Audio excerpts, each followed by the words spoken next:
We are live. Hi, Bram. Bram is with us today. We don't have Arthur with us today, but I do have Bram, who is the Belgian-born psychologist. Okay, the Belgian, the muscles from Brussels, as Arthur likes to call you. Welcome, Bram. I'm really looking forward to having you on today. My name is Kylie Denton. I'm the owner and director of Performance Advisory Group. Bram is also an owner of his own company. He's an entrepreneur and helps sales professionals achieve amazing results. So I'm really looking forward to talking to you. I'm a little bit pumped today because I've just I have just run a workshop around coaching for performance. So how leaders can actually develop and grow and support their staff to be able to perform more, but not only perform more, to be more engaged, to be more productive, to be more focused and clear on what it is that they want to achieve. And I always find that a lot of leaders say to me, Bram, I'm coaching. So when I might say to them, how often are you coaching? Are you coaching fortnightly or weekly or monthly or whatever it might be? And they go, yeah, I'm coaching monthly. Sometimes it's a little bit inconsistent. But then when we go through the program, they actually realize they're telling or managing or giving solutions or telling people what to do. What do you think? It's a great, first of all, I see the same thing happening as well out there with people that I, happen to chat with and work with. So yeah, the telling, look, in sales, we say telling is not selling. And Yeah. if you deal with clients or you deal with staff as a leader, in both situations, the same apply. You're talking really about human engagement, which means engaging people's mind and heart and kind of creating a spark that way. And if you want an employee to boost performance, pick up their game, so to speak, and Yeah. go on and create some great results for the business, yeah, you need to really find ways to engage them. And you might tell Yeah. them, you might sell them, Yeah. you might give them recommendations and suggestions and all that. But that's all in the telling world, which is not really the one where we get the biggest value. So I love this topic. Like you, I'm pumped. We already had an engaging conversation about it earlier in the lead up Yeah. going live. So look, in my world, especially selling, coaching is a great way to look at it. And coaching goes through questions. So what Yeah. questions are people asking to take people on a journey with them? That is really what coaching is all about. And I think great leaders, as great business development people or salespeople, they all have the same ground, which is coaching rather than telling. Yeah, I love it. I often, my philosophy on coaching is that everyone has a pot of gold, that they have this pot of gold inside them that as a leader or as a coach, we just need to help them dig for it. Okay, because they have the answers within.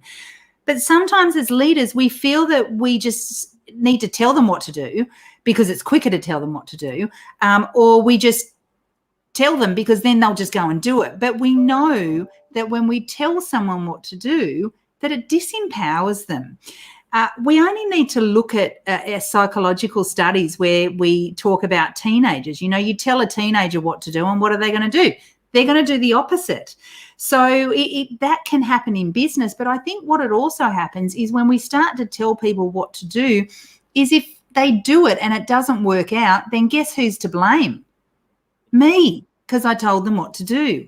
So I might talk about just quickly what coaching is and then what coaching isn't, because that might sort of help us. And then let's talk about coaching from a leader's perspective. But I also want to touch on what you said at the beginning, and that is, how do we use coaching in sales? Because one, I do a lot of coaching for leaders, but I also help sales professionals. And I know that you're a coach as well as helping sales professionals. So let's touch on both of those things. So Good. coaching for me is around collaborating. It's about observing, not judging. It's about asking great questions. It's about active listening. It's about managing and improving performance. Okay, so moving them through. So coaching for performance. What else would you say coaching is? If it pertains to staff, I think it's also about, for example, through a question, see like what their thinking is like, and they demonstrate what the process of in terms of what they're doing. So if we touched on what we spoke about prior to the live call, with our PAs and VAs and all of those sort of people, one thing that we could do is like saying, hey, look, okay, so you tell me that you're on top of it, great, show me how you've gone through the steps, what your thinking was, and let's have a conversation about that.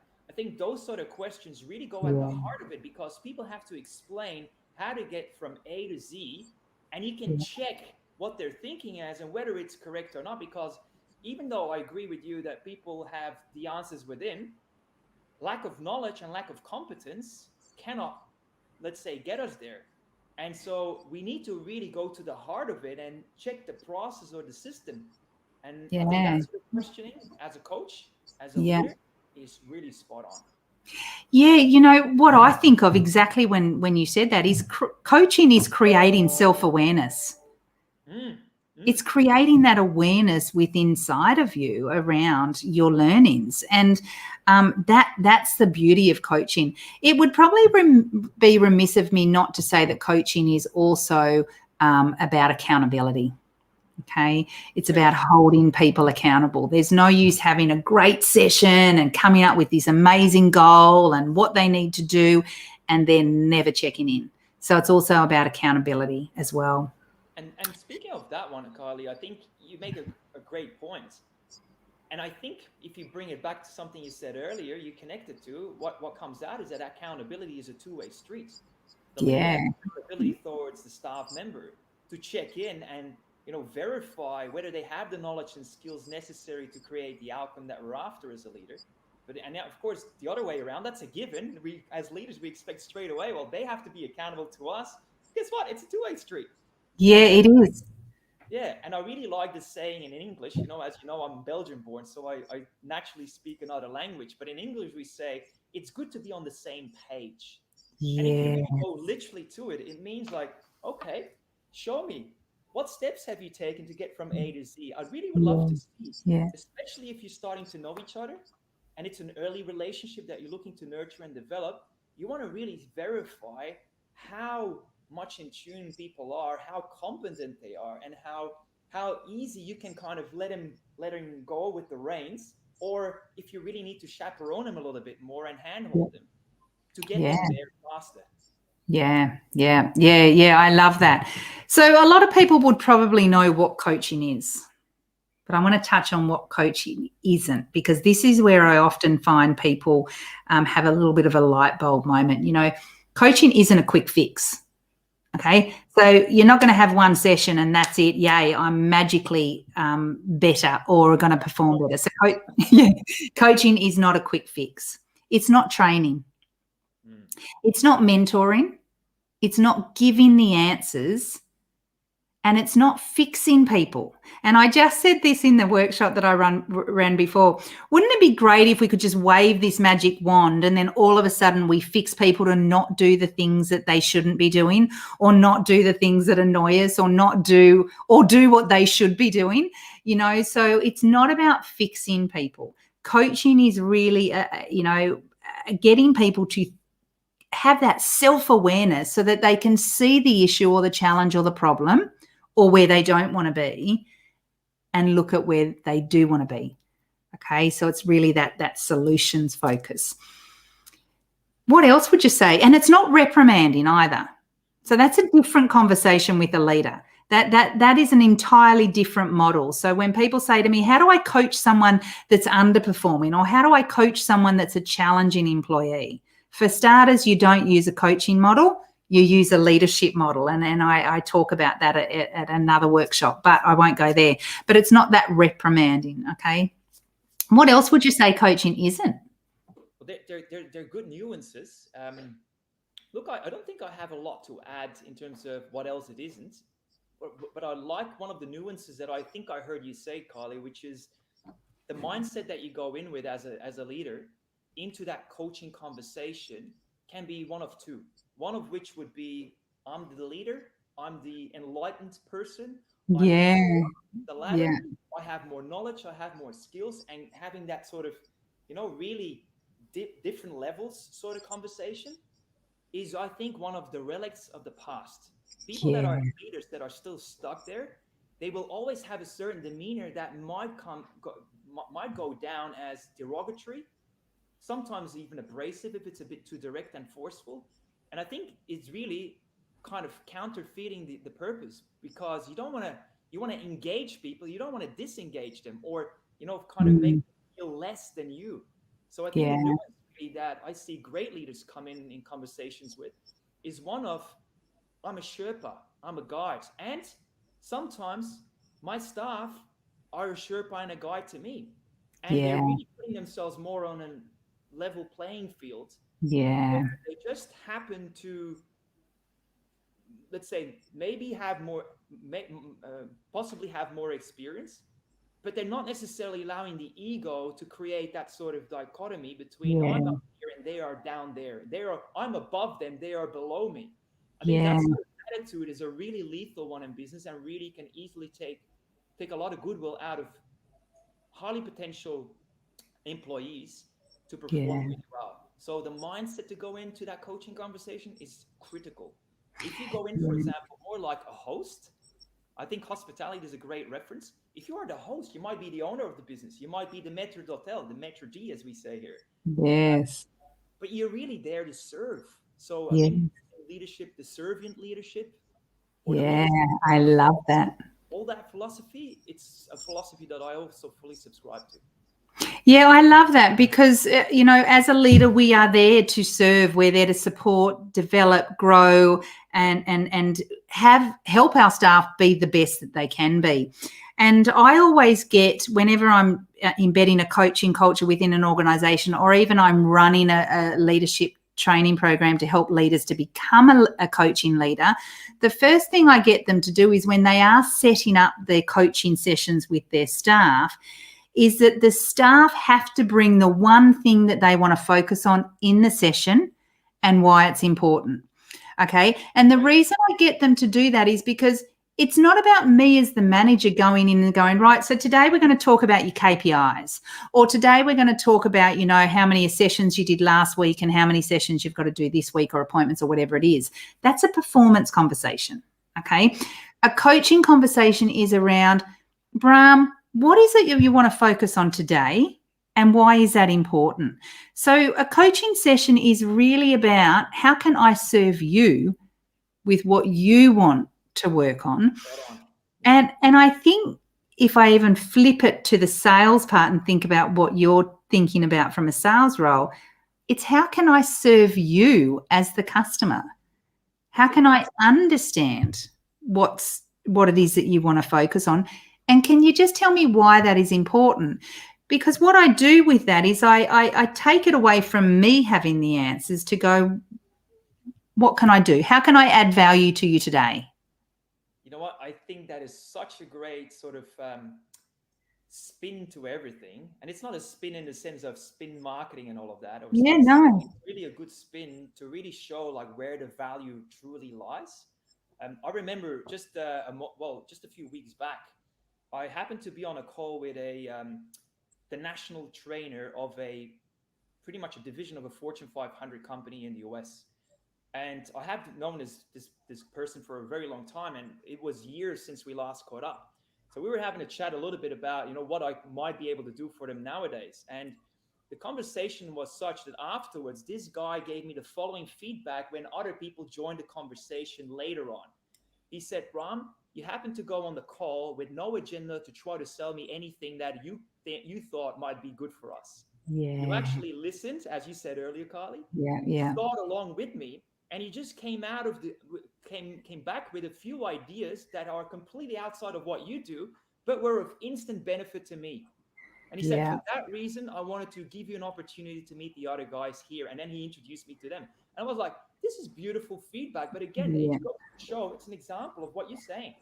It's how can I serve you? And as long as you do that with the right intent, looking to benefit people, whether as a leader or a salesperson or a business development professional, it just goes down the right way. That's ultimately what you're doing it for as well. You want to do right.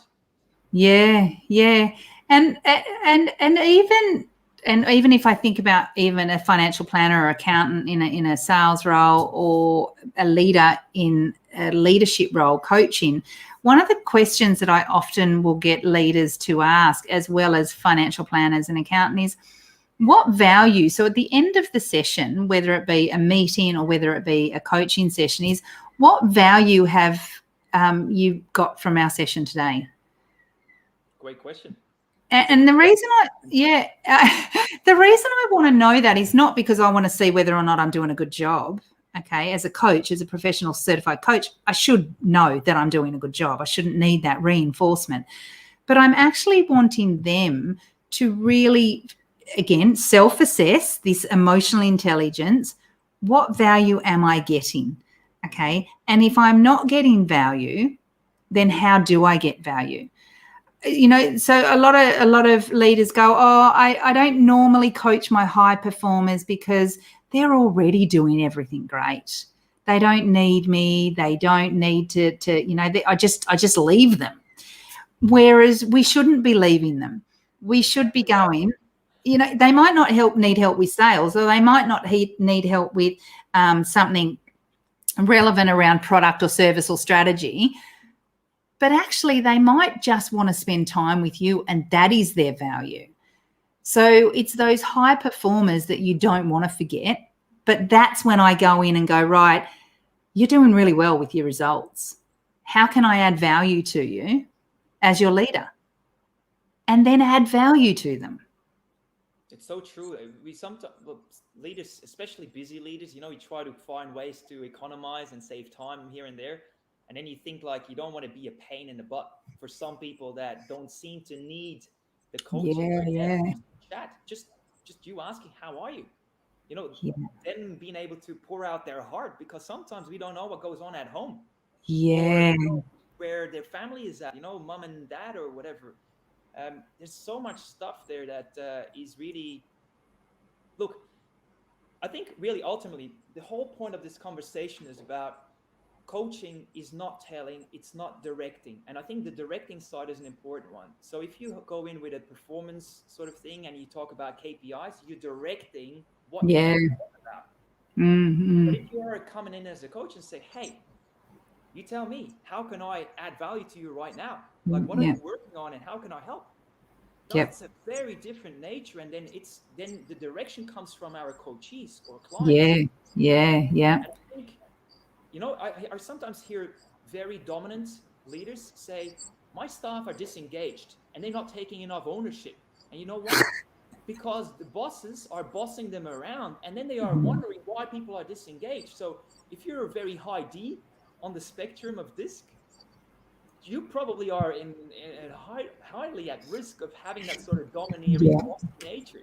But even equally, if you're a high taskmaster, like a very analytical person who's highly perfectionist, chances are that you're going to micromanage everything, and you're going to really hurt the people around you, your staff. Yeah. So those two are at the highest risk. And then the ones that kind of say, I trust you, you just got everything, just go and do it. They are not really keeping a finger to the pulse enough to actually make sure that people keep on track. Yeah, I love that. And I think, you've just reminded me of what I talk about, and I might just share it to close it off, because, when I think about coaching for performance, it's all about improving employees' growth. It's about helping them to plan and develop new skills. But I was reading some research, and I'll just read it at the moment. Leaders who effectively coached were ranked as a leader that they want to work with and for. They were also ranked higher than any other skill set employees could identify. So employees said, above and beyond anything, I want a leader that is going to coach me, develop me, support me, grow me. Okay. Coaching improves self-awareness.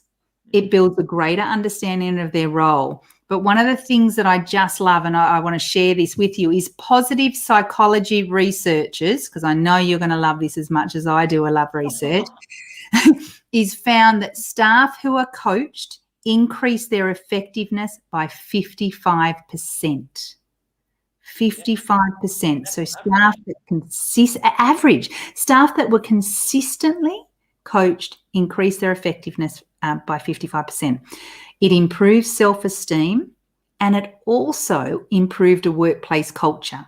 So I know some workplaces where I've got leaders in there that they are just coaching their teams and the culture is amazing. And then the rest of them outside of it, the culture is not so great. So even if you're a leader that doesn't have a coaching culture within the organization, you can develop it within your team. And then finally, the results that came out is that it improved self-effectiveness. So people felt better. They felt like they were more efficient. They felt like they were more effective. They felt like they were more engaged.